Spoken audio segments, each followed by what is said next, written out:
Hello नमस्कार, जय हिंद साथियों। तो जैसा कि आप थंबनेल को देखकर समझ ही गए होंगे कि आज हम किस चीज़ पर चर्चा करने वाले हैं। जैसा कि आपको पता है कि कल ही मध्य प्रदेश सरकार ने 8500 जो पुलिस भर्ती के पद हैं उनको स्वीकृति दे दी है। तो अगर पुलिस पदों को स्वीकृति दी है तो आपके इसमें एमपीएसआई के भी पद शामिल हैं। तो जल्द ही आपकी वैकेंसी आपको देखने को मिल सकती है। तो इसलिए मैंने सोचा कि मैं आपके लिए जल्दी से सिलेबस डिस्कस कर दूं और आपको बता दूं कि कहां से आप क्या तैयारी कर सकते हो। तो हम इसमें एग्ज़ाम का पैटर्न देखने वाले हैं, सिलेबस को बहुत ही बढ़िया तरीके से डिस्कस करने वाले हैं और मैंने आपको यह भी बताया कि आप कौन सा टॉपिक आप कहाँ से पढ़ के अपनी तैयारी को बेहतर कर सकते हो। तो चलिए ज़्यादा टाइम को वेस्ट ना करते हुए हम सीधे सिलेबस की ओर चलते हैं। तो जैसा आपको पता है कि आज हम एमपीएसआई का जो आपका सिलेबस आया है, हालांकि सिलेबस आपका बहुत पहले आया था बट इसको अब हवा मिल गई है और जल्दी आपके लिए इसका नोटिफिकेशन भी देखने को मिल जाएगा। आपको थंबनेल में एक फ़ोटो दिखी होगी जिसमें एमपी गवर्नमेंट का जो गृह मंत्रालय है उसकी तरफ से 8,500 पदों के लिए स्वीकृति मिल गई है। तो आई थिंक आपका शायद 15 से 1 महीना आप बोल सकते हो आपका नोटिफिकेशन आ जाएगा। तो ऐसा नहीं कि 8,500 पद एसआई के ही होने वाले हैं, उसमें से कुछ आपके जो पद होंगे वो एमपीएसआई के भी होंगे। और एमपीएसआई का सिलेबस एमपी गवर्नमेंट ने बहुत पहले ही जारी कर दिया है। तो आज हम उसको ही एक बार बहुत अच्छे से डिस्कस करने वाले कि आपको क्या पढ़ना है, कैसे पढ़ना है, कितना पढ़ना है, कि कम पढ़ने से भी सिलेक्शन आपका हो जाएगा, है ना। तो सारा कुछ आज हम इसको देखने वाले हैं। तो मैं आपको पहले एक चीज़ बता दूं कि जो आपका एग्ज़ाम होगा उसके 3 चरण होंगे। जैसा कि आपका एमपीपीएससी का एग्ज़ाम होता है सेम वैसे ही आपका अब एमपीएसआई का भी एग्ज़ाम होने वाला है। कैसे? पहले आपका इसमें प्रीलिम्स होगा, फिर आपका क्या होगा, मेंस होगा, फिर आपका इसमें इंटरव्यू होगा और साथ में आपका इसमें फिजिकल भी होने वाला है ना। तो आपको पहले प्रीलिम्स क्वालिफाई करना है, उसमें आपकी मेरिट बनेगी, फिर आपको मेंस देना है, फिर आपका इंटरव्यू होगा और फिजिकल होगा। समझ आ गया है? तो हम इसमें इंटरव्यू और फिजिकल की बात नहीं करने वाले हैं, हम इसमें सिर्फ जो आपका प्रीलिम्स है और आपका जो मेंस होने वाला है हम उस पर चर्चा करने वाले हैं। तो सबसे पहले हम प्रीलिम्स की बात करेंगे कि जो प्रीलिम्स होने वाला है आपका, उसमें आपको पहली चीज़ आपको याद रखना है कि इसमें किसी भी प्रकार की नेगेटिव मार्किंग नहीं होगी। क्या मैंने बोला है कि जो आपका प्रीलिम्स होगा उसमें किसी भी प्रकार की नेगेटिव मार्किंग नहीं होगी और इसमें आपको टोटल 100 क्वेश्चन पूछे जाएंगे और आपको 2 घंटे में एग्ज़ाम को करना रहेगा। तो 100 क्वेश्चन आपको मिलेंगे, किसी भी प्रकार की नेगेटिव मार्किंग नहीं होगी और आपको 2 घंटे का टाइम दिया जाएगा। तो मतलब सेम जैसे एमपीपीएससी प्रीलिम्स का होता है सेम वैसे ही उन्होंने किया है। और इसमें आपको 10 यूनिट आपको देखने को मिलने वाली हैं। 1 2 3 4 5 6 7 8 9 10। तो सेम जैसा एमपीपीएससी प्रीलिम्स में उसको 10 यूनिट में बांटा गया है, सेम वैसे ही एमपीएसआई का जो सिलेबस है उसमें भी प्रीलिम्स को 10 यूनिट में बांट दिया गया है। लेकिन इसमें ऐसा नहीं है कि आपको हर यूनिट से आपको 10 नंबर का आएगा, ऐसा कहीं पर भी इसको मेंशन नहीं किया हुआ है ना। तो आपको मन में ये ख्याल लेके नहीं आना है कि आपको हर यूनिट से 10 नंबर का ही आने वाला है। 10 नंबर का आ भी सकता है और नहीं भी आ सकता है, ठीक है। तो चलो एक बार पहले हम देख लेते हैं कि जो 10 यूनिट हैं कौन कौन सी आपको आने वाली हैं। तो सबसे पहला आपका इसमें लिखा हुआ है हिंदी भाषाई बोध। क्या है पहला आपका? हिंदी भाषाई बोध। दूसरा क्या है? अंग्रेजी भाषाई बोध। तीसरा क्या है? विश्लेषणात्मक क्षमता। चौथा कौन सा है? इतिहास। पांचवा भूगोल। छठवा विज्ञान। सातवां नागरिक शास्त्र। आठवां बुनियादी कंप्यूटर ज्ञान। नौवां तर्क शक्ति और लास्ट है आपका करंट अफेयर्स। तो आपको ऐसा करके आपको 10 इसमें यूनिट दी हुई हैं। अब मैं आपको एक चीज़ बता दूं कि आपको इसमें एक विशेष रूप से आपको एक चीज़ को याद रखना है कि इसमें जो आपको 10 यूनिट दी हैं आपको इसको बहुत अच्छे से बहुत डेप्थ में आपको इसको पढ़ना है। हालांकि हम आपके लिए इसके जो एमसीक्यू सीरीज़ हैं और कोशिश करेंगे कि हम आपको इसकी थ्योरी की क्लासेस भी हम आपके लिए लेके आएँ, लेकिन सारा कुछ आप पर ही डिपेंड होने वाला है कि आपने हमारे चैनल को सब्सक्राइब किया है, व्यूज़ अच्छे आने चाहिए, लाइक्स अगर अच्छे आ रहे हैं तो फिर हम आपके लिए थ्योरी क्लास को भी कंटिन्यू कर देंगे। हालांकि इसकी आपको MCQs और PYQ जो सीरीज़ है वो जल्द ही आपके लिए आने वाली है ना। तो एक बार हम देख लेते हैं कि आपको पढ़ना क्या क्या है। जो आपकी पहली यूनिट है इसमें आपको हिंदी भाषाई बोध, मतलब सिंपल है, आपको इसमें हिंदी ग्रामर नहीं पढ़ना है, आपको इसमें सिर्फ अपठित गद्यांश आने वाले हैं। मैं फिर से रिपीट कर रहा हूँ, इसमें आपको किसी भी प्रकार की हिंदी ग्रामर को नहीं पढ़ना है। आपको एक अनसीन पैसेज मिलेगा, अपठित गद्यांश मिलेगा, उसको ही आपको सॉल्व करना रहेगा। सेम ऐसे ही आपका इंग्लिश में रहने वाला है, इसमें आपको इंग्लिश ग्रामर को नहीं पढ़ना रहेगा, आपको सिर्फ अनसीन एक पैसेज आएगा, उसको ही आपको सॉल्व करना रहेगा। तो समझ आ गया है। बहुत लोगों में एक कन्फ्यूज़न था कि हिंदी में हमको हिंदी ग्रामर, और बहुत से कोचिंग वाले पढ़ा भी रहे हैं, संधियाँ पढ़ाने लग रहे हैं, समास पढ़ाने लग रहे हैं, तो प्रीलिम्स में नहीं आने वाला है वो। प्रीलिम्स से आपको अपठित गद्यांश ही आएगा, तो आपको टेंशन नहीं लेना है, आपको आराम से आप कर लोगे। और अगर आपको देखना है कि MBPSC कैसा पूछेगा, तो आप MBPSC प्रीलिम्स में जो CSET एग्ज़ाम होता है उसमें आपको मिल जाएगा, तो आप उससे पता कर सकते हो कि MBPSC का स्तर कैसा रहने वाला है। फिर हम बात करने वाले हैं, तीसरा आपका इसमें दिया हुआ है विश्लेषणात्मक क्षमता। तो इसमें आपको कई प्रकार की चीज़ें पढ़ना है, जैसे आपको डेटा का एनालिसिस पढ़ना रहेगा, क्रिटिकल थिंकिंग आपको पढ़ना रहेगा, प्रॉब्लम सॉल्विंग आपको इसमें पढ़ना रहेगा, है ना, लॉजिकल आपको रीजनिंग भी इसमें थोड़ा बहुत पूछ लेगा वो, और लास्ट इसमें आपको एक और टॉपिक पढ़ना रहेगा, क्वांटिटेटिव और क्वालिटेटिव आपको इसमें एनालिसिस को पढ़ना रहेगा। हालांकि हम इसको बहुत अच्छे से भी करेंगे, तो आपको टेंशन नहीं लेना। हम सारा कुछ जो आपको प्रीलिम्स में है, हम सारा कुछ करने वाले हैं। मैं आपको बता दे रहा हूँ, हम सारा कुछ इसमें करने वाले हैं, और सारा कुछ आपको फ्री रहेगा, बस आपको हमारे चैनल को सब्सक्राइब करना रहेगा। फिर चौथा आपको है इसमें इतिहास। तो मैं आपको बता दूं कि इन्होंने इतिहास को मेंशन नहीं किया हुआ है, तो आपको इसमें MP हिस्ट्री भी पढ़नी रहेगी, और आपको इसमें इंडियन हिस्ट्री भी पढ़नी रहेगी। और मुझे लग रहा है जहाँ तक कि आपको इसमें वर्ल्ड हिस्ट्री भी पूछ लेगा।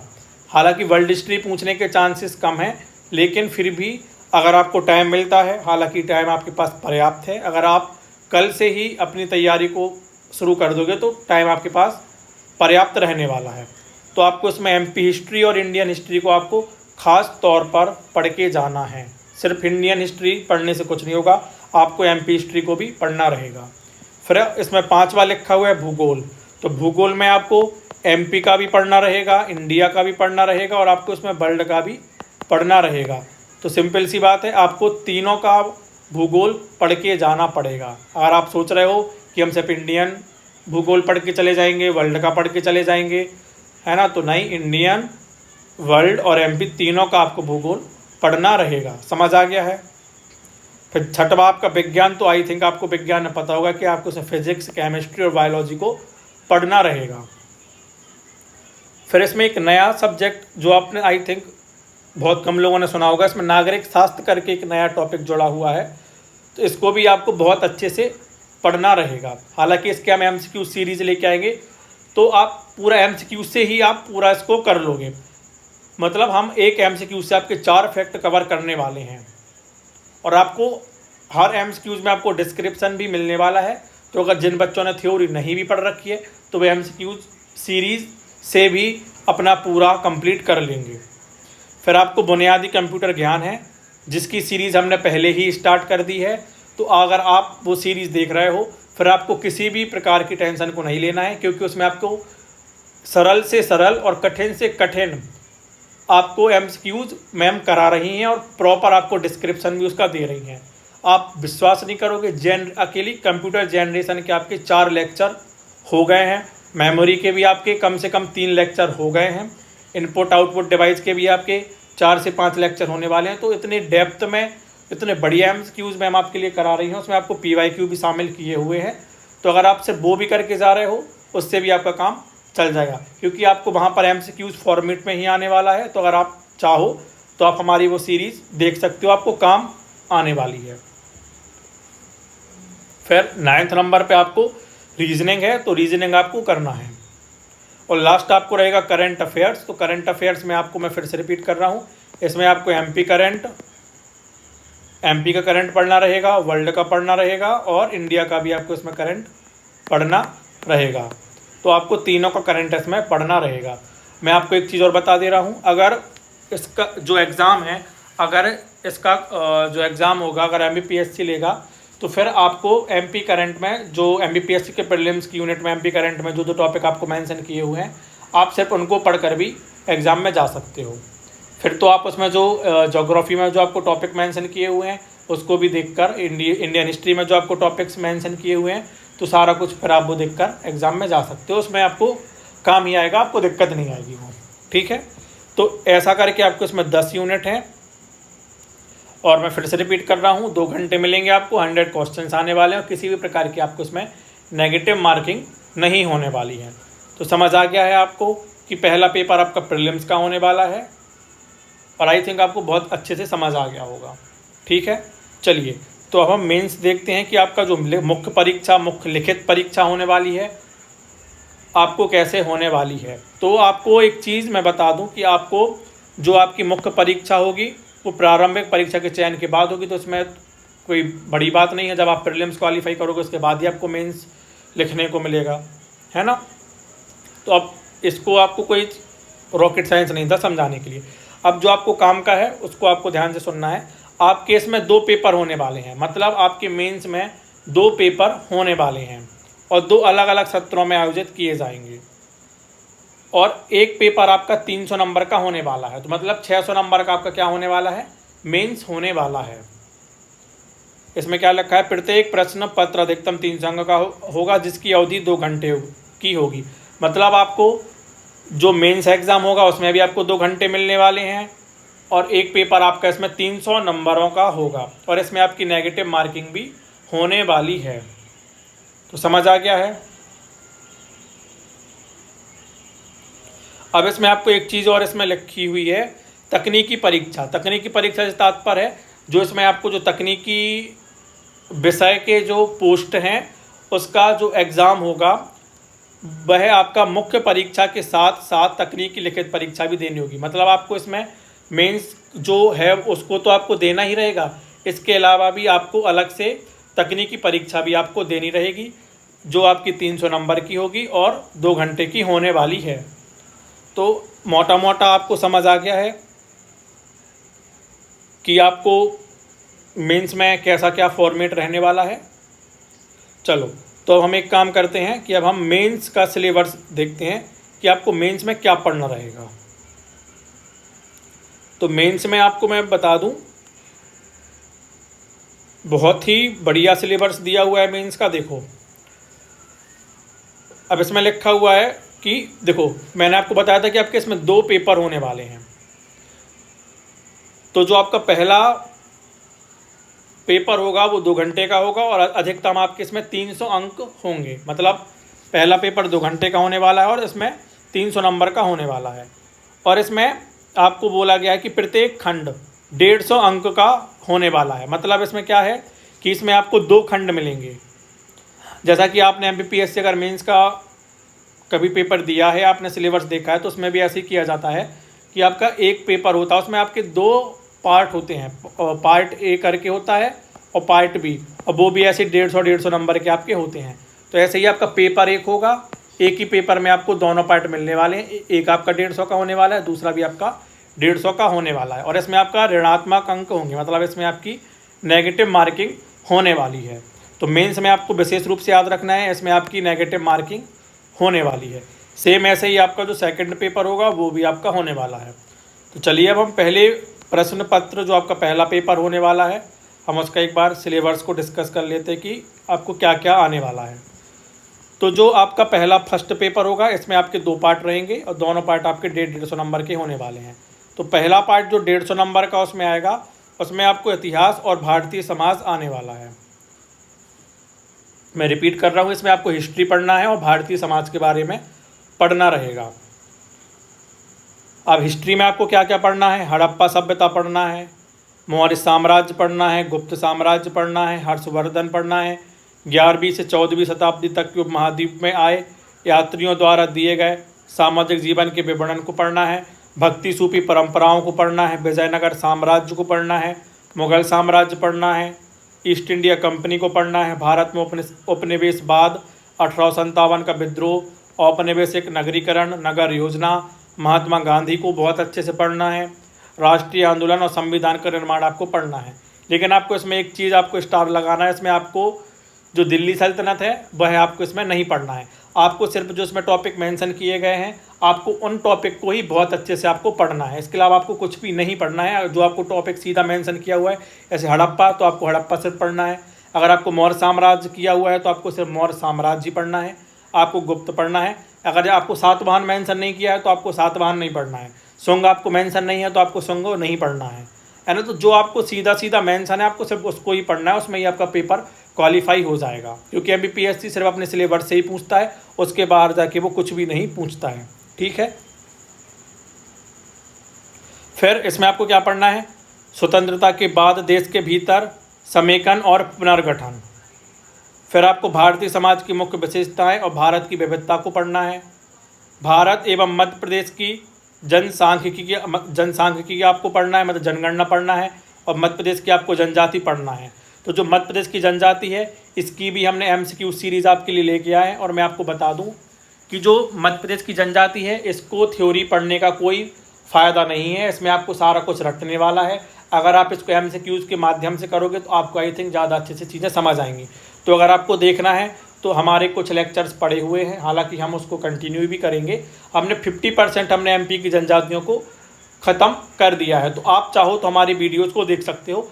अगर आपने सिर्फ उतना पढ़ लिया फिर आपको कुछ और पढ़ने की ज़रूरत नहीं है, क्योंकि आपका डिस्क्रिप्टिव पेपर नहीं है, आपका ऑब्जेक्टिव पेपर ही होने वाला है।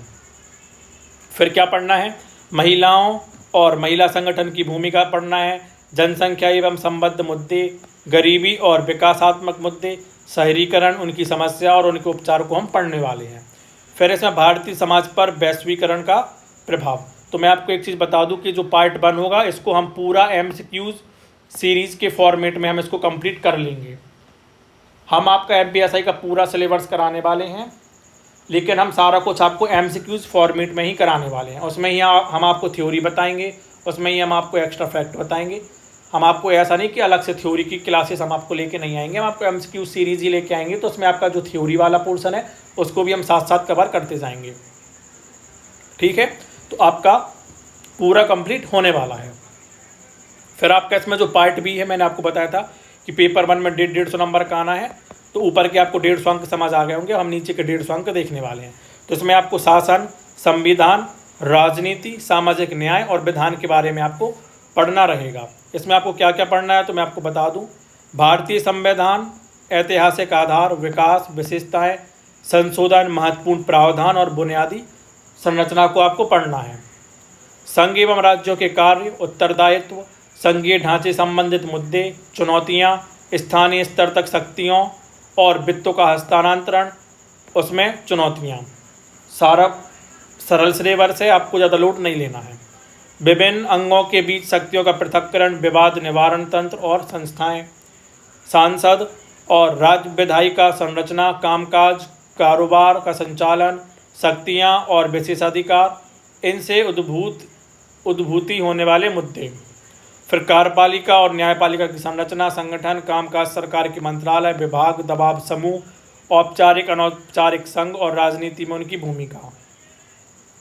और फिर इसमें आपको एक टॉपिक और है, केंद्र और राज्य द्वारा आबादी के कमजोर वर्गों के लिए कल्याणकारी योजनाएं, इन योजनाओं का प्रदर्शन, इन कमजोर वर्गों की सुरक्षा और बेहतरी के लिए गठित तंत्र, कानूनी संस्थाएं, निकाय।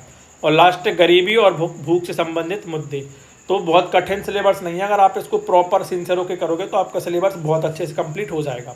और अगर आप हमारे साथ जुड़ जाओगे तो आपका और बहुत अच्छे से कंप्लीट होने वाला, मैं इसकी गारंटी आपको ले लूँगा। ठीक है, और आप देख सकते हो हमारी जनजाति की क्लासेस, कंप्यूटर क्लासेस, तो आप उससे पता भी कर सकते हो कि हम कितना अच्छा आपके लिए कंटेंट फ्री में प्रोवाइड कराने वाले हैं। यह था आपका पहला पेपर। अब हम बात करने वाले हैं सेकंड पेपर की। तो सेकंड पेपर में भी आपका 150 नंबर का आने वाला है। तो हम पहले 150 नंबर देखते हैं कि इसमें आपको क्या क्या पढ़ना रहेगा। तो इसमें आपको करंट अफेयर पढ़ना रहेगा, प्रौद्योगिकी, आर्थिक विकास, पर्यावरण और आंतरिक सुरक्षा, इसमें आपको पढ़ना रहेगा। पहला आपको करंट अफेयर मैंने आपको बताया था कि आपको इंडियन, एमपी और वर्ल्ड लेवल का पढ़ना रहेगा। दूसरा विज्ञान एवं प्रौद्योगिकी का विकास, अनुपयोग और रोज़मर्रा के जीवन में इसका क्या प्रभाव है, इसको भी आपको देखना रहेगा। फिर इसमें है सूचना प्रौद्योगिकी, अंतरिक्ष, कंप्यूटर में आपको बहुत अच्छे से मैम करा रही हैं, तो उसको आप देख लेना। रोबोटिक्स ही बहुत बढ़िया तरीके से मैम आपको कराने वाली है, नैनो टेक्नोलॉजी भी कराने वाली हैं, बायोटेक्नोलॉजी भी कराने वाली हैं आपको, आर्टिफिशियल इंटेलिजेंट, बौद्धिक संपदा के अधिकार संबंधित विषय में जागरूकता बहुत मस्त तरीके से मैम आपको कराने वाली हैं, तो आपको टेंशन को नहीं लेना है। फिर इसमें संरक्षण, पर्यावरण प्रदूषण, क्षरण, पर्यावरण का प्रभाव एवं आकलन, और लास्ट है इसमें आपका, मतलब इस स्लाइड में लास्ट है, अभी लास्ट हुआ नहीं है, भारतीय अर्थव्यवस्था, योजना, संसाधनों को जुटाने, प्रगति, विकास तथा रोजगार से संबंधित विषय। फिर इसमें आपका लिखा हुआ है नवीन तकनीक जैसे सूचना और संचार तकनीक, सुदूर संवेदन, अंतरिक्ष में GIS, GPS, जैव प्रौद्योगिकी, नैनो तकनीक, पुलिसिंग, यातायात, स्थानीय नियोजन, गृह एवं क्रीड़ा आदि क्षेत्र में इनका अनुपयोग। फिर आपको परंपरागत और गैर परंपरागत नवीकरणीय ऊर्जा, इसमें भी आपको MP के देखने रहेंगे और इंडिया के देखने रहेंगे, वर्ल्ड के आप छोड़ दोगे तो चल जाएगा। फिर आपको इसमें लोकतंत्र, पुलिस सेवाओं की भूमिका देखनी रहेगी, विकास और उग्रवाद के बीच संबंध देखना रहेगा, आंतरिक सुरक्षा के लिए चुनौती उत्पन्न वाले बाह्य राजकीय, गैर राजकीय कारकों की आंतरिक सुरक्षा की चुनौतियों को उत्पन्न करने में भूमिका देखनी रहेगी, संचार नेटवर्क के माध्यम से आंतरिक सुरक्षाओं को चुनौती, आंतरिक सुरक्षा में चुनौतियों में मीडिया, सामाजिक नेटवर्क साइटों की भूमिका, साइबर सुरक्षा की बुनियादी शर्तें, बातें, धन शोधन, इसे रोकना आदि आपको देखना रहेगा। फिर बाह्य एवं आंतरिक सुरक्षा के मुद्दे देखने रहेंगे, और लास्ट रहेगा आपका संगठित अपराध और आतंकवाद के बीच संबंध। तो यह है आपकी बहुत बड़ी यूनिट है, तो कोशिश करेंगे कि हम सबसे पहले इस यूनिट को आपके लिए उठा लें, है ना। और मैं आपको रिपीट कर रहा हूँ, हम इसको MCQ फॉर्मेट में ही कराने वाले हैं, तो आप इसको देख सकते हो। फिर इसमें आपका जो लास्ट रहेगा 150 नंबर का, उसमें आपको तर्क एवं अंकों की व्याख्याएं आपको इसमें देखने को मिलेगी, और इसमें आपको किसी भी प्रकार का कैलकुलेटर का उपयोग करने को नहीं मिलेगा, मैं आपको पहले बता दे रहा हूँ, ठीक है। तो पहले आपको इसमें आधार संख्याएं देखना है, सांख्यिकी को आपको पढ़ना है और प्रायिकता को आपको पढ़ना रहेगा, आंकड़ों का प्रबंधन, व्याख्या है, ये सारा कुछ जो MPSC मेंस का सिलेबस है उसको कॉपी पेस्ट कर दिया है, तो इसको हम बहुत अच्छे से आपको कराने वाले हैं। अनुपात और समानुपात, इकाई विधि आपको करना है, लाभ एवं हानि, प्रतिशत, छूट, साधारण एवं चक्रवृद्धि ब्याज आपको करना है, क्षेत्रमिति, क्षेत्रफल, परिमाप, आयतन, और लास्ट रहेगा इसमें आपका रीजनिंग, जिसको आपको बहुत अच्छे से करना रहेगा। तो समझ आ गया है आपको कि मेंस का सिलेबस आपको कैसा होने वाला है। तो मैं आपको फिर से बता दे रहा हूँ, अगर अभी तक आपने मेरे चैनल को सब्सक्राइब नहीं किया है तो प्लीज़ आप इसको कर लीजिए, क्योंकि आपको बहुत ही महत्वपूर्ण क्लासेस हम शुरू करने वाले हैं, जो आपको परीक्षा की दृष्टि से बहुत काम आने वाली हैं। तो चलिए, आई थिंक आपको सिलेबस अच्छे से समझ आ गया होगा। और एक काम और करूंगा मैं आपको, इसी में हम आपको अपने टेलीग्राम चैनल की लिंक भी दे देंगे, तो जिससे आप ज्वाइन हो जाइए, तो उस पर आपको PDF और एक्स्ट्रा स्टडी मटेरियल भी आपको प्रोवाइड होता जाएगा। तो चलिए, आज की क्लास को हम यहीं वाइंड अप करते हैं, मिलते हैं फिर अगली क्लास में। जब तक के लिए जय हिंद, धन्यवाद।